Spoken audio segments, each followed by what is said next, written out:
Hi everyone on Facebook, this is Steve Barrett from PRWeek, about to record our weekly podcast. First time I've done one for a while, so good to be back with you. We've got a great guest today, it's Mike Paul, the Reputation Doctor. How you doing, Mike? Thank you very much. Good to have you here. And Frank Washkuch, regular correspondent. How are you, Frank? I'm doing well. Good to have you back.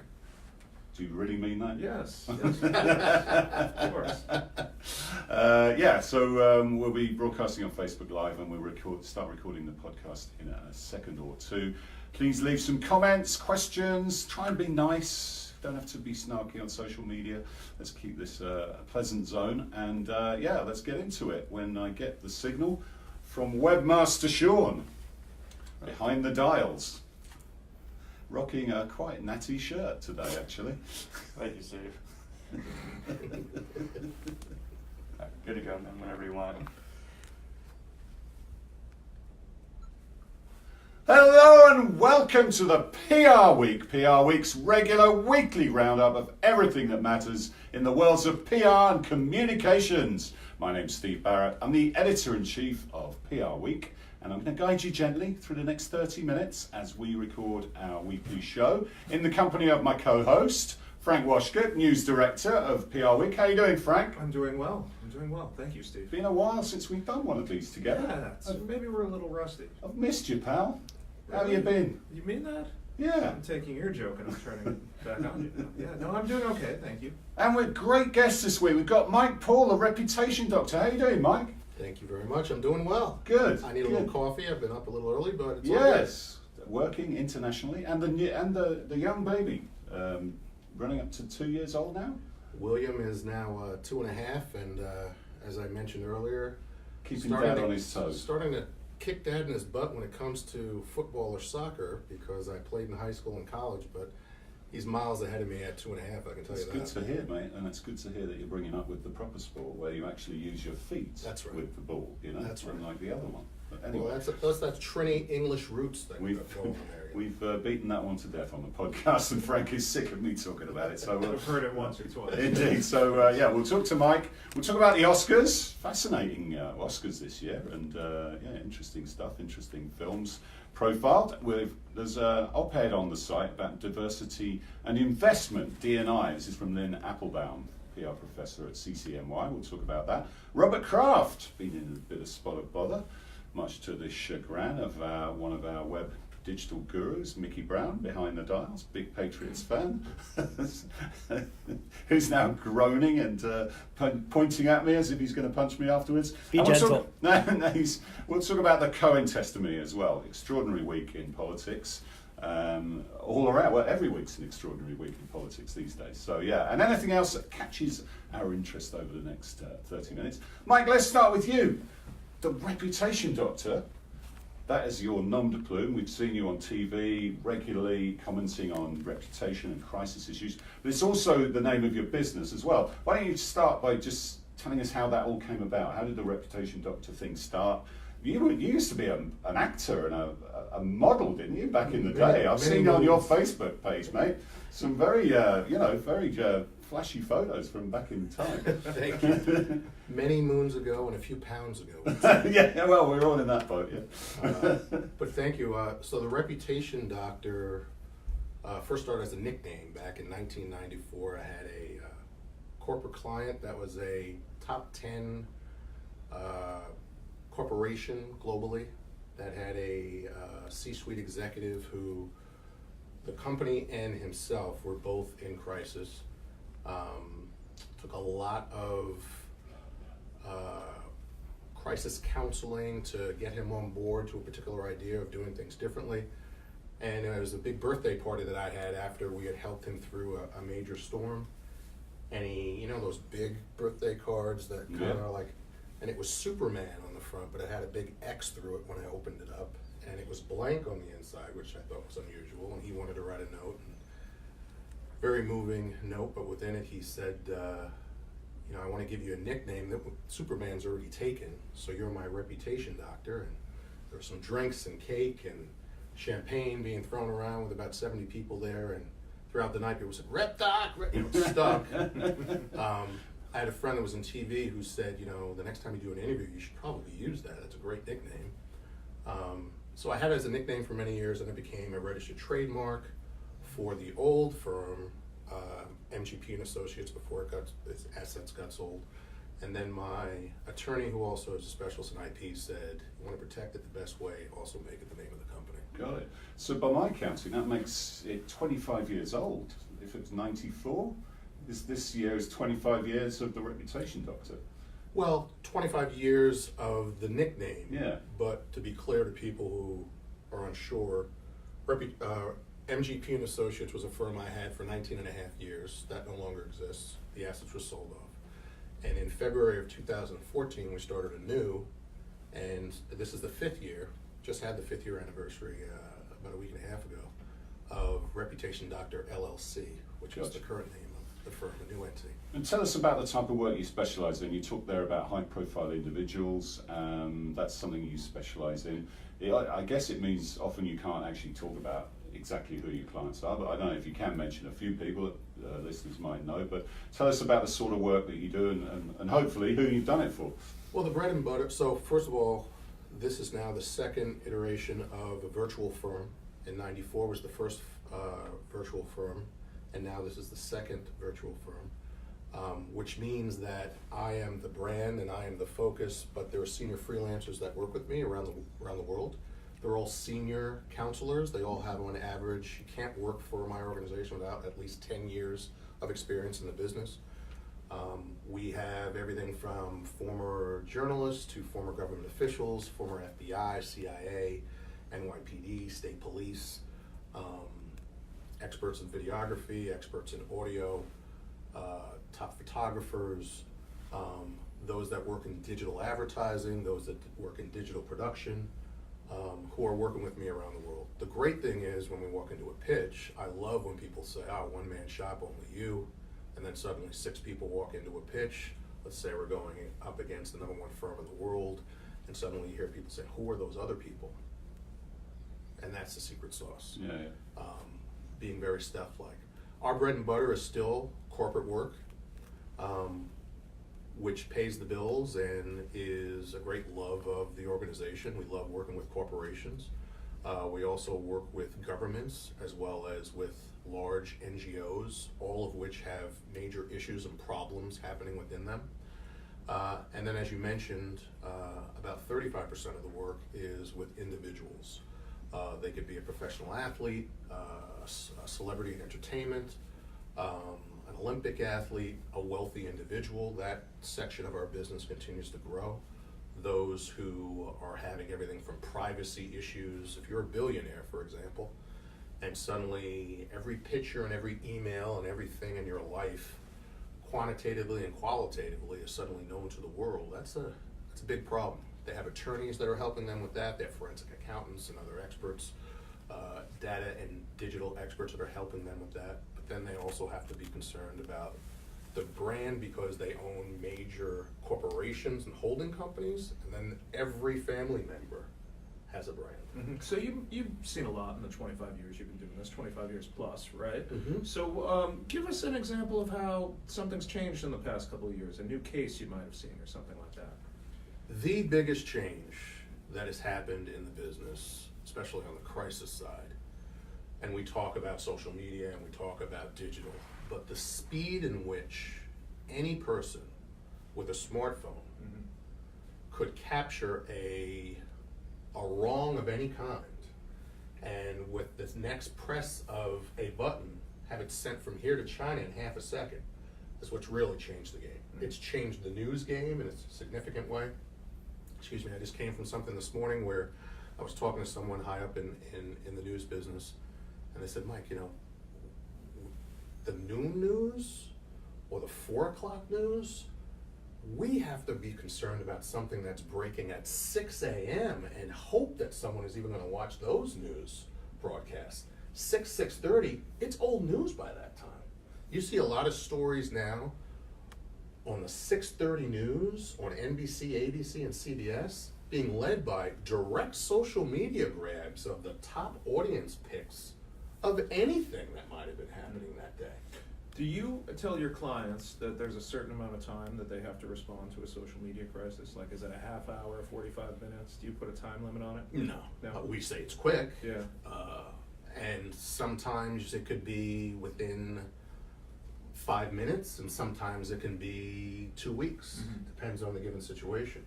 Everything has to be customized. Anyone who's looking for rules and fast answers like that is going. In fact, it helps us to win pitches. So when a firm says something like, has to be a half hour, and we hear that happened in a pitch before we go in, and we're usually asking for a lot of intel from the client, as much as they would give us before we go in. I love going last, by the way.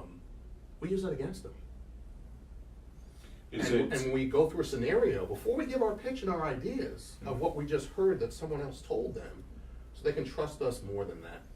How these days can you actually work out whether to respond or not? You know, sometimes the best response is actually silence. You know, how do you take those judgments? Because they've got to be done so quickly, haven't they? And you know, we've seen with United Airlines, we've seen with Nike, and you know, all sorts of brands. Where sometimes actually a little bit of thought and consideration, or even just not responding, is the best response.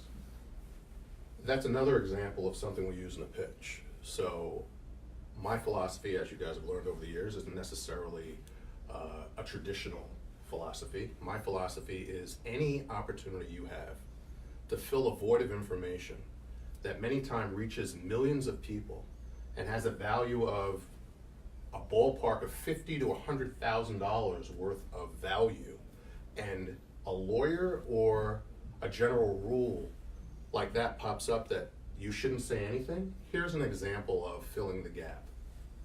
We're currently researching the situation.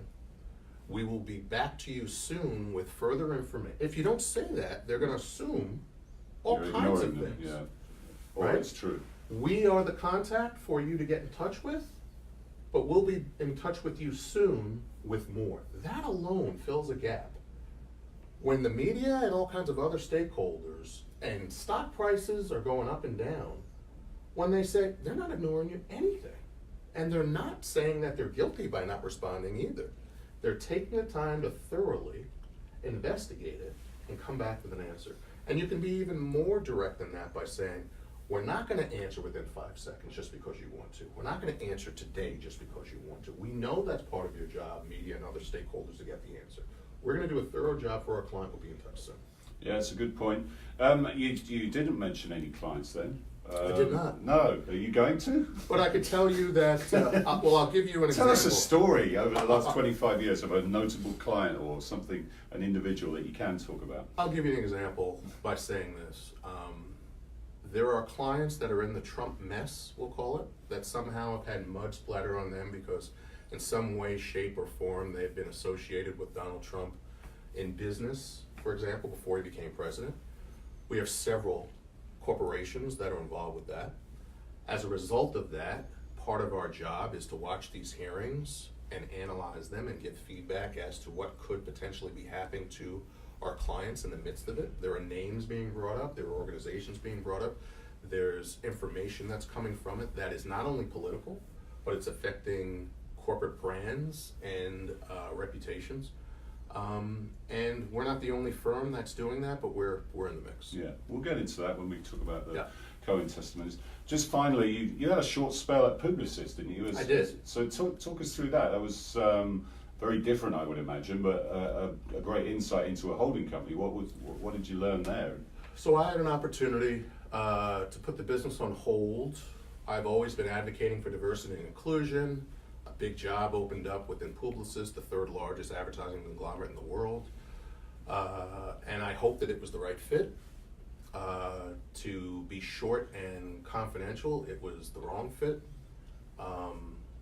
So external to that, I'll give you a scenario for anyone looking for a job. If it doesn't match your ethics, if it doesn't match your morality and decision making, if you're not comfortable, you probably shouldn't stay. We'll talk more about that diversity in the industry as we in the newsy items, because I suspect that's got something to do with that, and we can talk about it in the abstract. But good stuff, Mike. Great stories, and we enjoy seeing your regular appearances on media. Do you have to work hard at that, or is it basically once they've got you on their speed dial, you just sort of get those appearances, and does that help your business? Tremendously. Yeah, in terms of. Since '94, when I left Burson Marsteller, Hill and Knowlton, and MCI before starting my own first shop, I realized that those global brands help bring in business. What they taught us, those big companies and firms, is that you probably should not have your own brand. The only reason why they didn't want you to have your own brand is they didn't want you to leave and have a bigger brand or compete against theirs. So I knew that was a tool that was extremely important. We're talking to our clients about it. Some in our business shy away from it.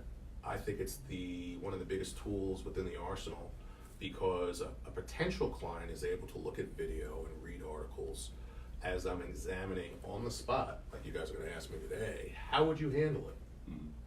Yeah, that's most of your appearances revolve around that, don't they? Yeah. Yeah. Okay, Frank, let's get into the newsy items. Oscars weekend, fascinating Oscars this year. Some great moments on the evening. What was your favourite moment? Well, was it Lady Gaga gazing dreamily into Bradley Cooper's sure eyes? was, starting rumors all over the internet. Yeah, and, indeed. Of course, we have some colleagues who were disappointed Bradley Cooper didn't win the Oscar this year. Which colleague? I shouldn't name names, should I? So, but it was, it was. I kind of liked it better without a host, if I'm being honest. I thought it went by more quickly. Didn't miss it, and did we? No. What were the ratings? The ratings were up from last year, but still the second lowest. So, up from last year. So, but I thought the three comedians that kicked it off were great. I thought it was a more shorter and sweeter show than in past years. So, yeah, happy to see Spike Lee win. Yeah, Well, I'm from Brooklyn. I was born in Brooklyn. Love and hate on the hands. It's stunning. I think he hadn't won one before. Yeah, because she's got to have it, do the right thing. Were groundbreaking new genre type of films, really, weren't they? They were fantastic films back in the day. It's a bit like Scorsese. He never won an Oscar for some of his greatest films, did he? And then sometimes you end up winning for maybe a film that's not your best. I'm not saying BlacKkKlansman isn't. It's a really good film, but it was good to see him win. And that was the one film that I didn't see before the ceremony that I thought I might want to see. Excellent film. Yeah, that's really good. And if Spike were here, he would say that the reason why he didn't win in the past, and the reason why we're shocked that some things are happening in 2019 and almost 2020, has a correlation to the other issue we're going to talk about soon, which is diversity and inclusion, which is unless you write your own history, unless you write your own film, unless you direct your own product, it won't happen. Yeah, I mean, Oscars So White it got to a ridiculous stage, didn't it? But this did feel like a much more diverse Oscars. I mean, what did you make of it? Yeah, Spike wasn't thrilled by the best film decision, was he? Well, he's going to be over the top and make sure that everything's from the perspective of as black and as powerful as it can be, and he has the right to have that positioning. There are many people that love that film. But to your point, it was a concerted effort to make sure there was a platform and visuals and stars who represented our country from a diverse perspective. And I think people enjoyed it more. Yeah.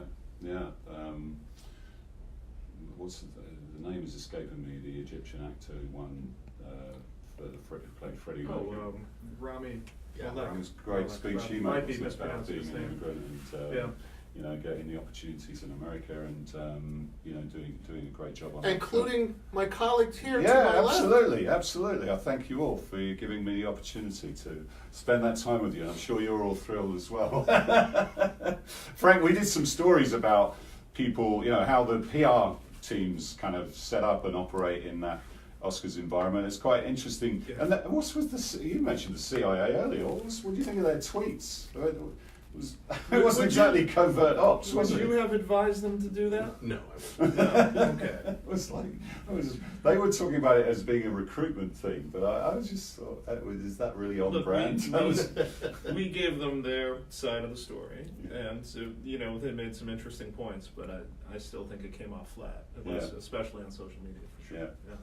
We went behind the scenes with a fashion PR firm. Didn't Yeah, we? really Actually, interesting. If you take a look at our website, the firm is called ITB. They're part of Rogers and Cohen. Yeah. And I think a lot of people don't realize when they think about what agencies in the industry we cover, what they do is this sort of red carpet work, and it's really interesting. And I almost just said these kids, but like the young professionals at an agency like this really work hard over the whole weekend. And they're just rushing around getting, dealing with stylists, designers, the whole 9 yards. So it's a really interesting And piece. when they talked about the jewellery Yeah. that is rented, and you saw some of the jewellery on display, $25,000 worth and what have you, Yes. and probably more. They It's should be crazy. traveling with security. Well, Yeah. it's an excellent point because there are many facets of our industry that people need to be reminded, especially the young folks, as far as opportunity, that there are hundreds of specialties in public relations. Yeah. And most people, including some of the leaders, don't know all of them. And it's an excellent opportunity for you guys to highlight them in that way. Yeah, You it's know, just- I'm glad we did. It was an interesting story. It's good fun, and the social media part of it as well is fascinating. Hellman's got a nice free plug It did. from the British actress, It did. who was the latest person to make sure that Glenn Close didn't win Best Actress. What does she need to do to win? But she made a great speech, actually, didn't she? What was it? Her? I can't. No, it wasn't her who mentioned Hellman's. It was brought up Amy at the Poehler. beginning by Amy Poehler. Yeah, that's right. And there was this nice surprise for them. Yeah, very much so. Surprise for them. But then you've got to be ready to take advantage of it with Yeah. your social media team. And we did a piece after the Super Bowl looking at the social media real-time team. So yeah, good fun. And I haven't seen all the films yet, but it certainly made me want to go to see them. Let's talk about diversity and inclusion. I mean, that D&I phrase, we now have chiefs of D&I. We have in a lot of agencies and a lot of companies. But we had an op-ed from Lynn Applebaum, who's a PR professor at CCNY, who's suggesting renaming that diversity and investment rather than diversity and inclusion, because without the investment, you're not going to get the inclusion. And I guess, Mike, that's something you've had strong opinions on over the years. And I don't know, what did you make of Lynn's point of view? Well, if Lynn were my client, I would say that for all those who push inclusion when diversity for decades and generations has been the only term, they would be upset with her to change it to investment. But it's a great way of highlighting an important point. I would say it differently because we don't talk about the majority, for example, being an investment. So why would you be talking about women and other facets of society as an investment? To me, it's a duh. Number one, we teach everyone today that if you don't measure it, it doesn't matter. So then we say, shh, don't release your diversity data. Well, that's the most ridiculous thing I've ever heard. What we're really saying is the leaders are very comfortable with doing a CYA strategy, which is the minimum.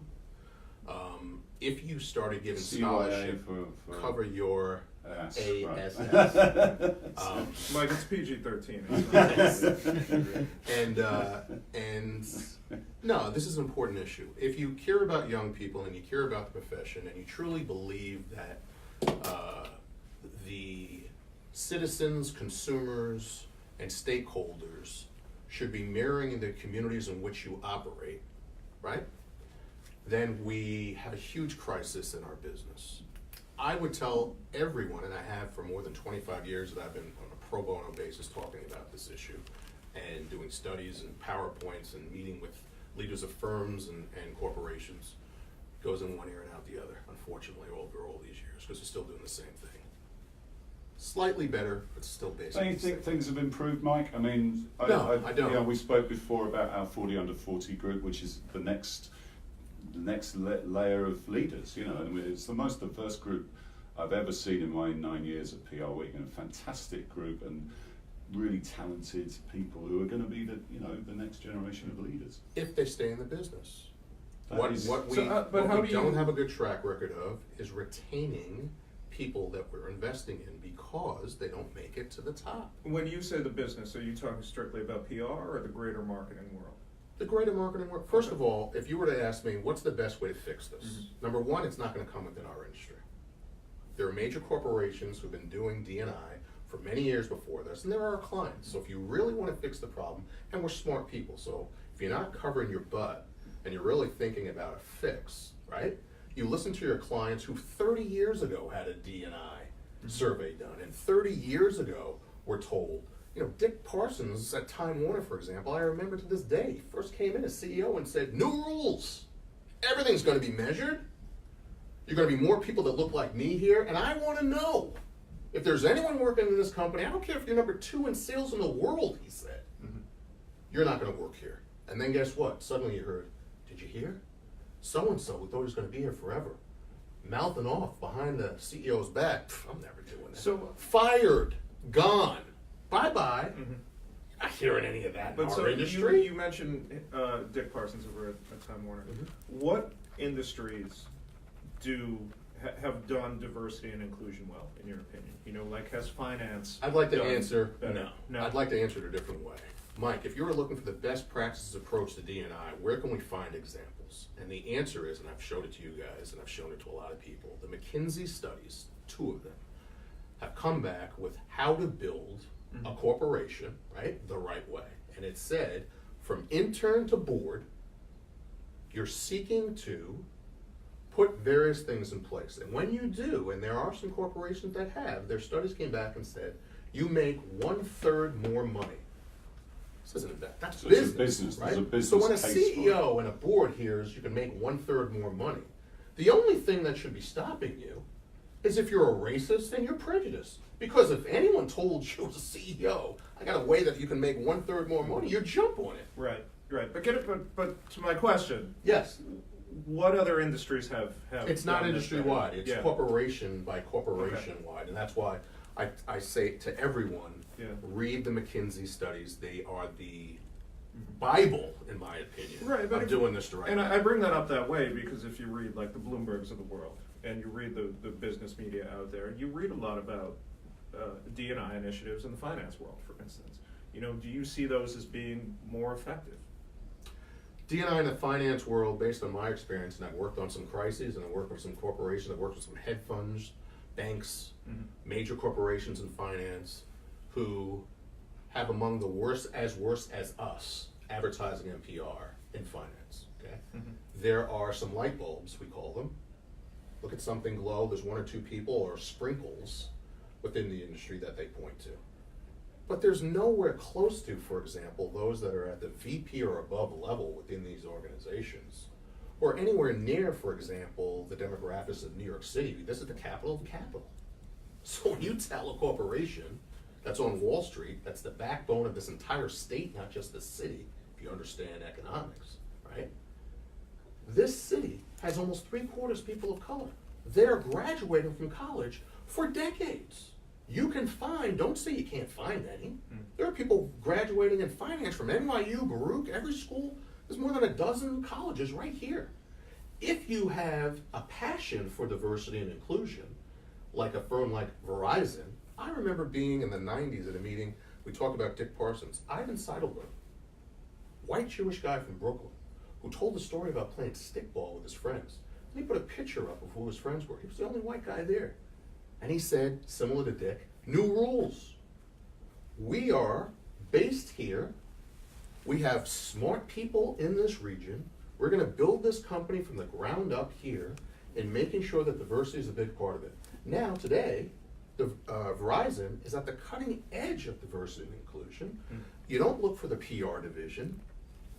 Stop looking in our industry. When you're failing, don't try and create something from scratch here.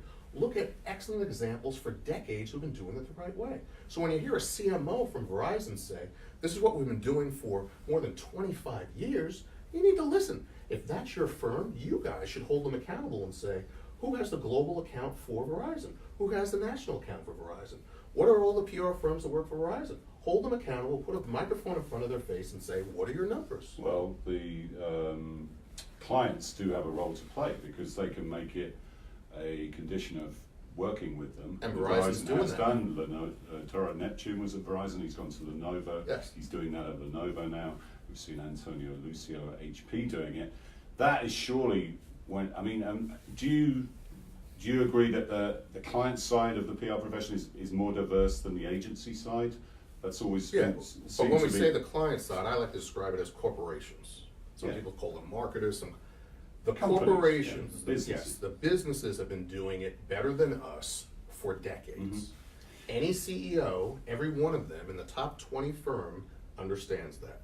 To your point, there are more clients, corporations that are holding, Edelman got slapped hard a couple years ago, right? By who? Their client, you guys wrote about it, you tell me. Their client said, you can't do this anymore. Sean, who was it?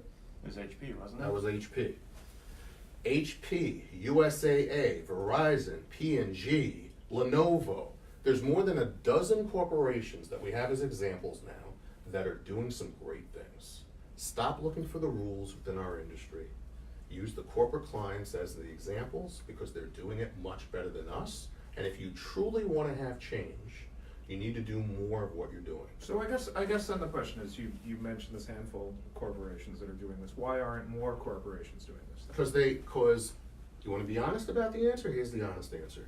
Because the white male, mostly white male leaders who are in positions of power, who are in their 60s, 70s, and some of them 80s, don't want the change. That's why. They will say things like, and I've been in meetings with them, they will say things like, Mike, we're doing some good. And I would say then, you know, I have a memo from 1955 that I got from working on a crisis in this industry in advertising. And it said Negro problem. And it was a $500 scholarship to go to a traditionally black college and university. 1955. What year is it? And then we have people in our industry who start a fellowship for $1,000 or $2,000 with an internship. They know that's not the answer. Well, let me ask you a It's not the question. answer. In the UK, the advertising industry body has set targets for 2020 that all the major holding companies have signed up to for diversity, not just ethnic diversity, gender as well.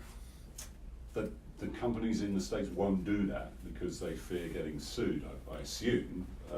Why do you think that is? I mean, why the same holding companies are doing it in the UK, but they're not doing it? You were in Publicis, you know, you got a flavour of that. Why are they not doing more then? The leaders in Europe are feeling more pressure. Here's the irony. The civil rights movement started here many years before Europe ever even had a real taste of the influx of immigration that they currently have, right? And we were supposed to be the example for them since the 50s and 60s of what's going on. Now in our industry, it's just the opposite. They're feeling more pressure and wanting to do the right thing, and there are people here in the United States that are holding things back. I have gotten feedback, especially I was protesting various things. I was on an organization that was considered the top in our business, the seminar, the only person sitting at a table, and I said, I can't do this anymore. I can't look at young people in the eye.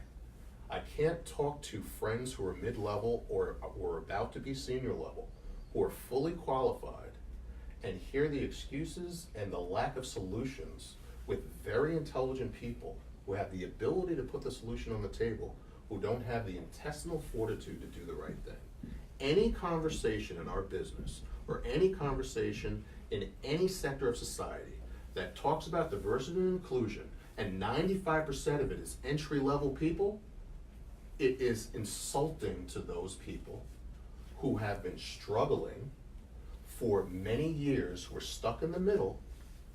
I'm gonna be blunt. We all know Kim Hunter, let's give an example. He had his 25th anniversary of his scholarship. He's doing amazing things to help young people.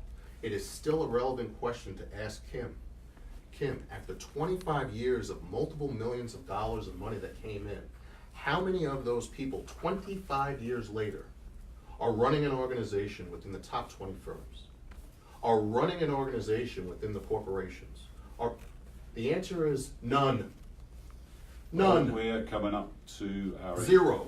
We're coming up to our agency report. We'll ask those questions of the leaders. We're running out of time, and I don't want to miss out on those last two items. Robert Kraft, he got himself in a certain amount of bother.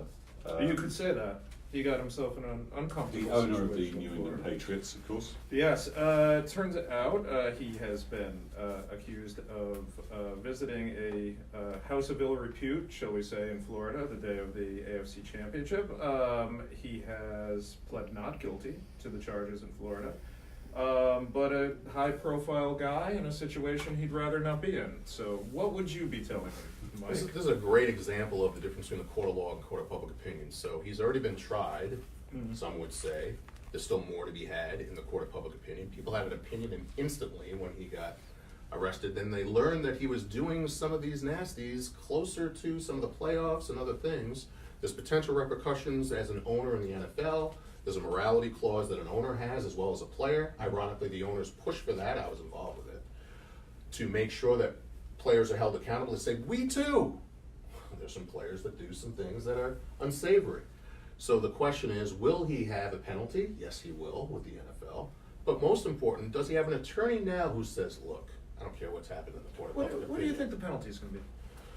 Well, I mean, is it going to be financial? from a legal perspective? Well, I'm curious if you think it's going to be a financial penalty or draft picks or what are we talking? Well, the first thing is he broke the law. There's an allegation Right. that he potentially broke the law.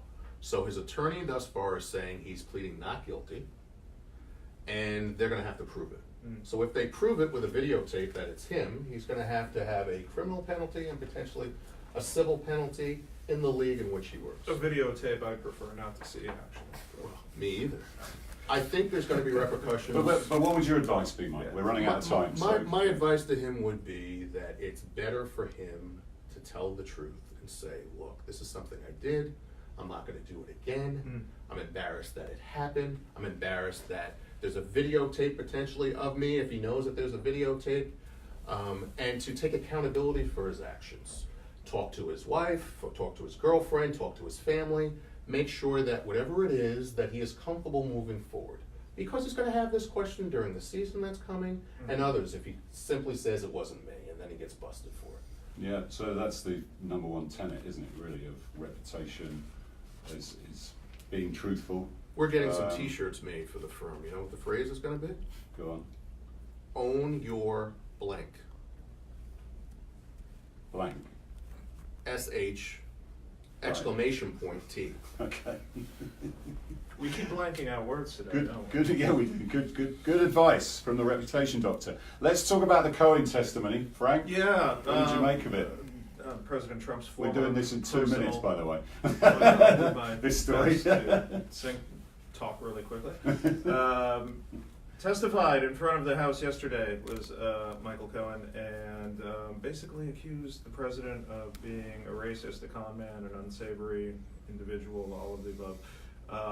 Said he doesn't have any direct evidence of collusion with the Russians during the campaign, but could imagine such a thing happening. And Funnily enough, that was the only piece that President Trump mentioned in his press conference, wasn't it? Calling all the other pieces lies. I think that Cohen's being truthful now. Mhm. I think that he's going to go down in history, similar to some others during the Nixon era, as to what historically we'll look back and see what it is he said and what happened afterwards. And I think the biggest concern for the president should be not only his own actions, which he's saying, hey, I didn't touch it, I have other people, and they're not going to get me. When they start coming after your kids and your son-in-law to try and make a deal in the end for you to own your own stuff, we'll see what happens. Yeah, maybe they need a T-shirt. A t-shirt. Good point. Just We'll send him one for free. Finally, you must have known that you've worked in New York in decades. You must have come across President Trump and Michael Cohen and various other characters over the years. Yes. The question is, anything you wanted to share with us? Any observations? I met now President Trump, then Donald Trump, for the first time in 1988. And when I met him, my first thought was, wow, this guy is different. Okay. And then I started hearing friends that were working for his organization who I went to grad school with, and then they told me inside stories of what was happening. And one of the things I heard all the way back to '88 is he doesn't like to pay vendors or contractors of any kind. He sues and he does not want to pay. I mean, and that seems to be, he's possibly not alone in that in the construction industry. And what about Cohen? Have you bumped into Cohen over the years? Only a couple of times, Yeah. nothing really directly. I remember being at an event with him. I remember being at a meeting with a lot of other people that he was in, but You hear a lot of stories from reporters about, the voicemails and the legendary loud phone calls and things like that. That's well, right. he said just recently what his role was and the examples, and I believe that they're true. Yeah. Let's draw the show to an end before we get sued. Mike, we know who to come to save our, to own our SHIT. But been great chatting to you as always. Always Thanks, interesting. appreciate it. Thanks for coming on. Quickly, don't forget our PR Week Awards on March the 21st, the Oscars of the PR industry. We are celebrating our 20th awards, so it's going to be a Global Awards in London on May the 21st. And a pat on the back to us. We've been shortlisted for a Neil Award for the Best Media Brand for Editorial Excellence, which we're very proud of. So That's well done terrific. to the whole team, Frank, Sean, Mickey, and everybody out on the newsroom floor beavering away. So let's hope we win. We want to win, don't we, Frank? Yes, beavering away. Oh, let's not go Yes. talk about beavers. Yeah, that's a newsroom story that needs to stay in the newsroom. All right, it's time to end this show. Thanks for being with us. We'll see you next time on the PR Week.